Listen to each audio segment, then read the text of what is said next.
A humanoid robot just face-planted on stage in front of the entire tech world. And it might be the most important robotics moment of the year. Welcome to AI News in a Minute, brought to you by Tavis, the future of interactive video. I'm Jerome W. DeWald. This is Saturday, August 8th, 2026. In robotics news today, Qualcomm's Computex 2026 keynote took an unforgettable turn. Their humanoid robot froze mid-demonstration, then collapsed face-first on stage in front of a live audience in Taipei. Qualcomm offered an explanation afterward, but the damage was done. It's a stark reminder that humanoid robots still have a serious reliability problem before they're ready for prime-time deployment.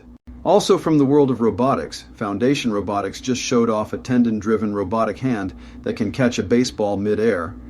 What makes this remarkable is that it uses open-loop control, meaning there's no real-time sensor feedback guiding the catch. The hand just executes the motion with human-like precision. Reactive high-speed gripping has long eluded robotic systems, and this demo is a serious step forward. In robotics business news, Unitree has priced its Shanghai IPO at 150.8 yuan per share. That's a valuation of around $9 billion. And here's what stands out. Humanoid robots are now the company's single biggest business segment. Unitree is looking to raise roughly $900 million, and this IPO is a real test of whether public markets are ready to bet big on humanoid robot commercialization. In drone and security tech news, schools in Colorado and Florida are now testing pepper spray drones built to stop active shooters within 15 seconds of deployment.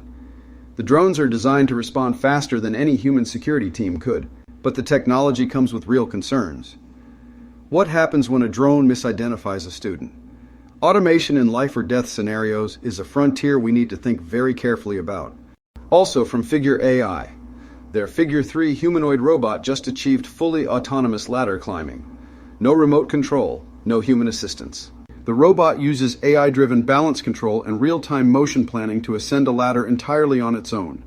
Ladder climbing demands precise weight shifting and spatial awareness, and pulling it off autonomously marks a meaningful leap in what humanoid robots can actually. That was your AI News in a Minute with Jerome W. DeWald. Stay ahead in the AI race. Leave your thoughts about humanoid robot deployment readiness debate in the comments, give this video a like, and hit subscribe so you don't miss tomorrow's AI News in a Minute.